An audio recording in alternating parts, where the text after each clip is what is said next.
ছাত্রছাত্রীরা আজকের ভিডিওতে আমরা রায়মার্টিন প্রশ্নবিচিত্রা ভলিউম 1 ভৌতবিজ্ঞান সাবজেক্টের দ্বিতীয় পর্যায়ক্রমিক যে মূল্যায়ন পরীক্ষা সেটির জন্য যে 12 নম্বর স্কুলটি রয়েছে তার প্রশ্নপত্রের উত্তরসহ সমাধান দেখে নেব। 12 নম্বর স্কুলটি রয়েছে মহারানী ইন্দিরা দেবী বালিকা বিদ্যালয়। সেই স্কুলে প্রথমে 7টি যে এমসিকিউ সেই 7টি এমসিকিউ এর প্রশ্ন উত্তর আমরা দেখে নেব। এসটিপিতে 2.24 লিটার CO2 এর ভর কত? এই প্রশ্নটির উত্তর হবে এ 4.4 গ্রাম। 1.2তে তাপ পরিবহনের জন্য দায়ী হলো পদার্থের, এটি হবে 2-এর বি, সেটা হলো মুক্ত ইলেকট্রন কণা। 3 রোধের শ্রেণী সম্পর্কে যে রাশির ধ্রুবক তা হলো 3-এর ডি, তড়িৎ প্রবাহ মাত্রা। 4 হচ্ছে কোনো পরিবের মধ্যে 1 মিনিটে 60C আধান প্রবাহিত হলে প্রবাহ মাত্রা হয়। 4-এর প্রশ্নের উত্তর হবে ডি 1 অ্যাম্পিয়ার। 5 প্রদত্ত কোনটি তীব্র তড়িৎ বিশ্লেষ্য? এটি হবে সি CH3CONA। 6 হচ্ছে কালাজ্বর ওষুধ তৈরিতে কোন যৌগটি প্রয়োজন? এটি হবে বি ইউরিয়া। 7 হচ্ছে ক্যালামেন কোন ধাতুর আকরিক? এটা হবে সি জেডেন। হয়ে গেল গ্রুপে 7টি এমসিকিউ। এরপরে গ্রুপ বি এ যে প্রশ্ন আছে তার সমাধান আমরা দেখে নেব। প্রথমে হচ্ছে সত্য বা মিথ্যা লেখো। গ্যাসের আণবিক গুরুত্ব তার বাষ্প ঘনত্বের অর্ধেক, এটা হবে মিথ্যা। তারপর 2.2 এর শূন্যস্থান পূরণ গ্যাসের চাপ প্রসারণ গুণাঙ্কের মান, এটি হবে 1/273/ডিগ্রি সেলসিয়াস। তারপরে রয়েছে যে তাপের সুপরে অথবা তাপের সুপরে একটি তরল পদার্থের উদাহরণ, এটি হবে পারদ। তারপরে রয়েছে 2.3 দাগে একটা অহমীয় পরিবাহীর আইভি লেখচিত্রের প্রকৃতি কীরূপ হয়? এটা হবে মূল বিন্দুগামী সরল রেখা। তারপরে রয়েছে 2.3 পরে 4-এ কঠিনের ক্ষেত্র প্রসারণ গুণাঙ্কের একক লেখো। এটি হবে কঠিন ক্ষেত্র সংখ্যা একক হবে বি, মানে বিটা যেটা রয়েছে ক্ষেত্র প্রসারণ গুণাঙ্ক সেটা হচ্ছে CGS/ডিগ্রি সেলসিয়াস, SI হচ্ছে কেলভিন পার কে আছে।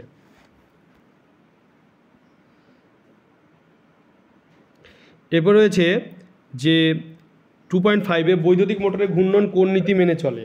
এটা হবে ফ্লেমিংয়ের বামহস্ত নীতি মেনে চলে। অথবাতে রয়েছে তাপবিদ্যুৎ উৎপাদনের সময় কোন শক্তি কোন শক্তিতে রূপান্তরিত হয়?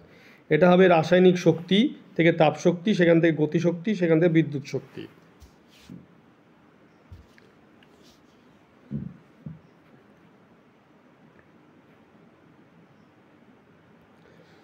টু 2.5-এর পর 2.6-এ তড়িৎ বিচরণের সময় কোন তড়িৎদ্বারে বিচরণ ঘটে?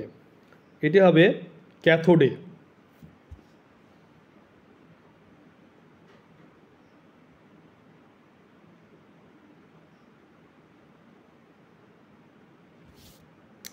টু 2.6-এর পর 2.7-এ OH - Na+-এর মধ্যে কোনটি দিয়ে অ্যানোড মুক্ত হয়? এটা হবে OH - A অ্যানোড মুক্ত হয়। 2.7-এর পর 2.8-এ ওলিয়ামের রাসায়নিক নাম ও সংকেত লেখো। ওলিয়ামের রাসায়নিক নাম হলো পাইরোসালফিউরিক অ্যাসিড, সংকেত H2S2O7।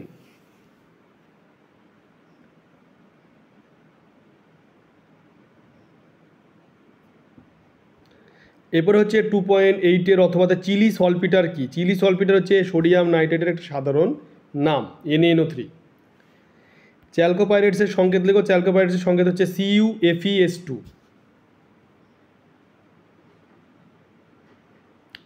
এরপর হচ্ছে গ্রুপ সি এ যে 2 মার্কের যে প্রশ্নগুলি সেই সমাধান দেখে নেব।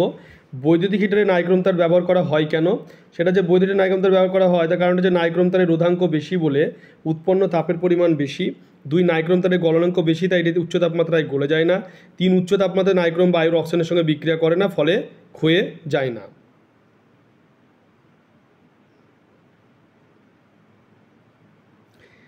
এরপরে 3.1-এর অথবাতে আছে যে ভাস্বর ল্যাম্প শক্তি সাশ্রয়কারী হিসেবে উপযুক্ত নয় কেন?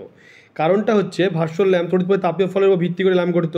বিদ্যুৎ সরবরাহ লাইনের সঙ্গে এইরূপ ল্যাম্প যুক্ত করলে এর ফিলামেন্ট উত্তপ্তে ভাস্বর হয় এবং আলো বিকিরণ করে। এক্ষেত্রে ব্যয়িত তড়িৎ শক্তির বেশিরভাগই তাপ শক্তি রূপে নষ্ট হয়, তাই শক্তি সাশ্রয়কারী হিসাবে ভাস্বর ল্যাম্প অনুপযুক্ত। বর্তমানে তড়িৎ শক্তি সাশ্রয়কারী অনেক বাতি আবিষ্কৃত হয়েছে, এদের মধ্যে উল্লেখযোগ্য হলো CFL ও LED।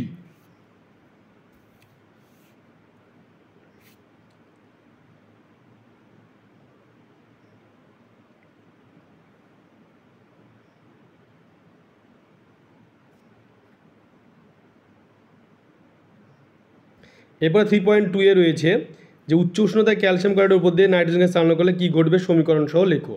এটা হলো ক্যালসিয়াম কার্বাইডের উপর দিয়ে প্রায় 1100 ডিগ্রি সেলসিয়াস উষ্ণতায় উত্তপ্ত ক্যালসিয়াম কার্বাইডের উপর দিয়ে N2 গ্যাস পরিত করলে ক্যালসিয়াম সায়ানামাইড ও কার্বনেটের দূষণ মিশ্রণ বা কালো মিশ্রণ উৎপন্ন হয়, যা নাইট্রোলিন নামে পরিচিত। নাইট্রোলিন হচ্ছে একটা উৎকৃষ্ট সার, CaC2 প্লাস N2, সেখান থেকে CaNCN প্লাস C।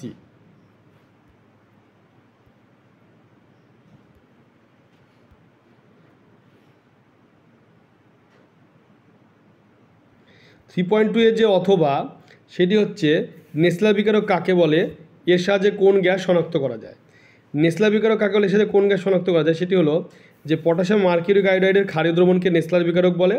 আর নেসলা বিকারককে অ্যামোনিয়া জলীয় দ্রবণ তাই অ্যামোনিয়াম হাইড্রক্সাইড যোগ করলে তামাটে রঙের অধক্ষেপ পড়ে। নেসলা বিকারকের সাহায্যে অ্যামোনিয়া গ্যাসকে শনাক্ত করা যায়।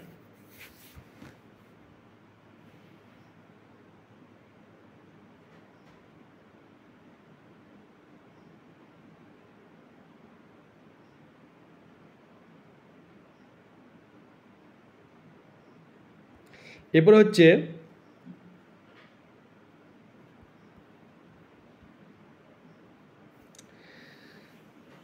অ্যালুমিনিয়াম ও কপার একটি করে আকরিকের নাম ও সংকেত লেখো।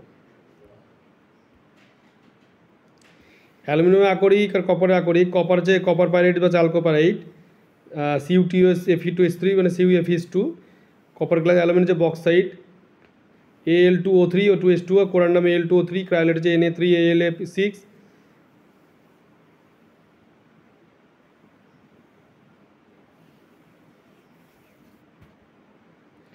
এরপর হচ্ছে 3.3 যে অথবা সমুদ্রগামী জাহাজে বা জলের নিচে থাকা জাহাজের লোহার পাইপ লাইনে মরচে দ্রুত হারে পড়ে কেন। সেটা হচ্ছে যে সমুদ্রগামী বা জলের নিচে জাহাজের লোহার পাইপ লাইনে লবণাক্ত জল ও দ্রবীভূত অক্সিজেনের উপস্থিতিতে দ্রুত তড়িৎ রাসায়নিক বিক্রিয়া ঘটে। লবণাক্ত জলে থাকা ক্লোরাইড আয়ন লোহার অক্সিডেশন বাড়ায় এবং লোহার বিভিন্ন অংশে তড়িৎ বিভব পার্থক্য তৈরি হয়ে মরিচা দ্রুত গঠন করে। তোমরা ভিডিওটি বেশি করে শেয়ার করবে, চ্যানেলটিকে অবশ্যই সাবস্ক্রাইব করবে। সাবস্ক্রাইব পাশে থাকা বেল আইকনে তোমরা প্রেস করবে যাতে পরবর্তী ভিডিওর নোটিফিকেশান তোমাদের কাছে পৌঁছে যায়।